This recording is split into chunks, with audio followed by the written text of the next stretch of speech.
எரேமியா அதிகாரம் 35. ரேகாபு வீட்டாரின் எடுத்துக்காட்டு.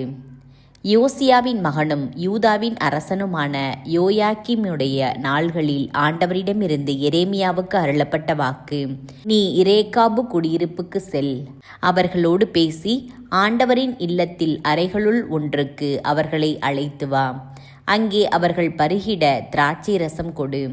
அவ்வாறே அப்பட்சனியாவின் பேரனும் மற்றோர் எரேமியாவின் மகனுமான யாசனியாவையும் அவருடைய சகோதரரையும் புதல்வர் எல்லாரையும் ரேகாபு வீட்டார் அனைவரையும் நான் அழைத்து கடவுளின் அடியவரான இக்தலியாவின் மகன் ஆனானுடைய புதல்வரின் அறைக்கு கூட்டி வந்தேன். அந்த அறை ஆண்டவரின் இல்லத்தில் தலைவர்களின் அறைக்கு அருகில் சல்லூம் மகனும் வாயில் காவலனுமான மாசேயாவின் அறைக்கு மேல் இருந்தது. நான் திராட்சை ரசம் நிறைந்த பாத்திரங்களையும் கிண்ணங்களையும் இரேகாபு வீட்டாரின் மக்கள் முன் வைத்து அவர்களை நோக்கி, திராட்சை ரசம் பருகுங்கள் என்றேன். அவர்களோ, நாங்கள் திராட்சை ரசம் பருக மாட்டோம், ஏனெனில் இரேகாபின் மகனும் எங்கள் மூதாதையுமான யோனதாபு எங்களுக்கு கொடுத்துள்ள கட்டளையாவது, நீங்களோ உங்கள் மக்களோ என்றுமே திராட்சை ரசம் பருகலாகாது. வீடு கட்டிக்கொள்ளவோ விதை விதைக்கவோ திராட்சை தோட்டம் நடவோ அதை உடைமையாக்கி கொள்ளவோ கூடாது. மாறாக நீங்கள் தங்கியிருக்கும் இந்நிலத்தின் கண் நெடுநாள் வாழும் பொருட்டு உங்கள் வாழ்நாள் முழுவதும் கூடாரங்களில் குடியிருங்கள். ஆகையால் இரேகாபின் மகனும் எங்கள் மூதாதையுமான யோனதாபு எங்களுக்கு கட்டளையிட்டுள்ள எல்லாவற்றிற்கும் நாங்கள் கீழ்ப்படிந்து வருகிறோம். அதன்படி நாங்களும் எங்கள் மனைவியர் புதல்வர் புதல்வியர் ஆகிய எல்லாருமே எங்கள் வாழ்நாள் முழுவதும் திராட்சை ரசம் பருகியதுமில்லை, குடியிருக்க வீடுகள் கட்டி கொண்டதும் இல்லை. எங்களுக்காக திராட்சை தோட்டமோ வயலோ விதையோ எதுவுமே கிடையாது. கூடாரங்களில் தான் நாங்கள் குடியிருக்கிறோம். எங்கள் மூதாதையான யோனதாபு எங்களுக்கு கட்டளையிட்டுள்ள அனைத்துக்கும் நாங்கள் கீழ்ப்படிந்து நடக்கிறோம்.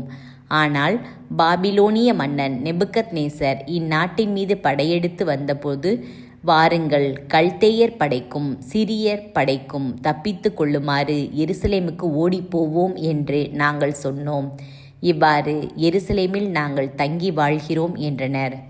பின்னர் ஆண்டவரின் வாக்கு எரேமியாவுக்கு அருளப்பட்டது.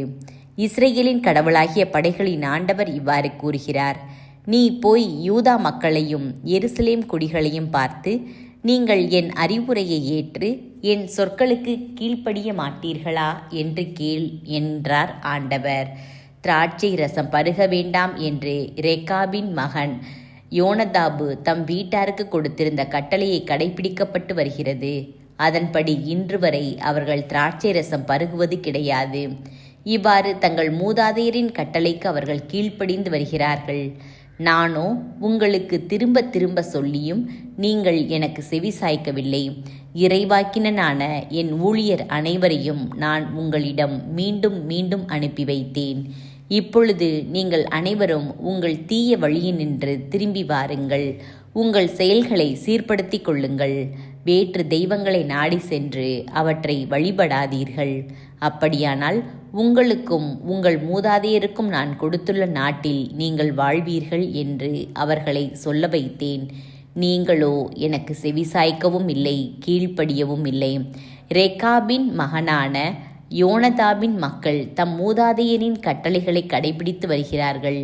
இம்மக்களோ எனக்கு கீழ்ப்படியவில்லை. எனவே இஸ்ரேலின் கடவுளாகிய படைகளின் ஆண்டவர் இவ்வாறு கூறுகிறார், இதோ நான் எச்சரித்திருந்த எல்லா தீங்குகளும் யூதாவுக்கும் எருசலேமின் அனைத்து குடிகளுக்கும் நேரிட செய்வேன். ஏனெனில் நான் அவர்களோடு பேசியிருந்தும் அவர்கள் எனக்கு செவிசாய்க்கவில்லை. நான் அவர்களுக்கு அழைப்பு விடுத்திருந்தும் அவர்கள் எனக்கு மறுமொழி கூறவில்லை. இரேகாபின் வீட்டாரிடம் எரேமியா கூறியது, இஸ்ரேலின் கடவுளாகிய படைகளின் ஆண்டவர் இவ்வாறு கூறுகிறார், நீங்கள் உங்கள் மூதாதையாம் யோனதாபின் ஆணைக்கு கீழ்ப்படிந்து அவருடைய கட்டளைகளையெல்லாம் நிறைவேற்றி அவர் உங்களுக்கு கொடுத்திருந்த அறிவுரை அனைத்தையும் கடைபிடித்து வந்துள்ளீர்கள். ஆதலால் இஸ்ரேலின் கடவுளாகிய படைகளின் ஆண்டவர் கூறுவது, என் திருமுன் என்றும் பணிவிடை புரியத்தக்க ஒருவன் ரேக்காபின் மகன் யோனதாபுக்கு இல்லாமல் போகான்.